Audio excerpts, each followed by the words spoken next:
نایبی بالای یانەکانی عراق بەردەوامی هەیە و لە ئێستاش یاریکی بەهێزە نێوان هەردوویانی هەولێر و پێشمەرگەی سلێمانی بەڕێوە دەچێت. حسێن سڵاوی خوات دەبێت سەبارەت بە کۆی گشتی یاریەکە و ئەنجامەکان لە ئێستادا چۆنن؟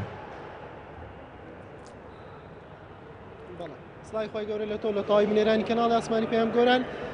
لە ئێستادا یاری نێوان هەولێر و پێشمەرگەی سلێمانی کە یاری لووتکە و دێربی کوردستان بوو بە کۆتا هاتووە بەهۆی ئەوەی کەوا یاریەکە لە کاتژمێر 4 دەستی پێ کردو یانەی پێشمەرگە توانی زۆر بە ئاسانی یاریەکە باتەوە بە ئەنجامی سێ گەمی بێ بەرامبەر ئەنجامی گەمەکان 25 بە 7 و 25 بە 20 و 25 بە 8 بەم شێوەیە پێشمەرگەی سلێمانی دوای ئەوەی لە یاری یەکەم تووشی شکست هاتبوو لەم یاریە توانی سەرکەوتن بەدەست بێنێت و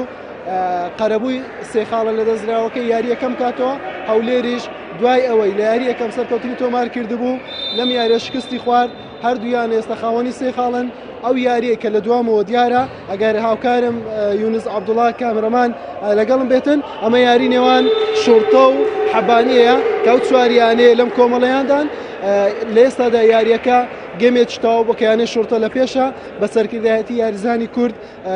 نەوزاد شێرزاد کە ئاسێکی بەرزی پێشکەش کردو لەگەڵ یانەکە چ لە یاری یەکەم بەرامبەر پێشمەرگەی سلێمانی چ لەم یاریە کە توانیوێتی خاڵێکی زۆر بۆ تیپەکەی کۆ بکاتەوە سبەی یاریەکانی ئەم کۆمەڵەیە لە شاری هەولێر بە کۆتا دێتن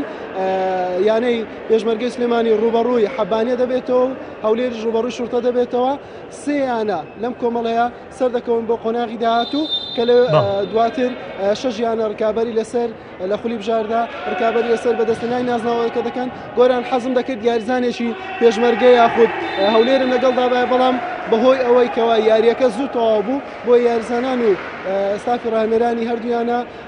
یاریگایان هۆڵەکەیان جێهێشت و بۆ ئەوی پشوو وەرگرن بۆ یاریەکانی بەیانی. دەست خۆش سپاس بۆ هاوکارمان حسێن محەممەد کە ڕاستە و خۆ لە شاری هەولێرەوە لەگەڵمان بووی، سپاس بۆ تەواوی زانیاریەکانت.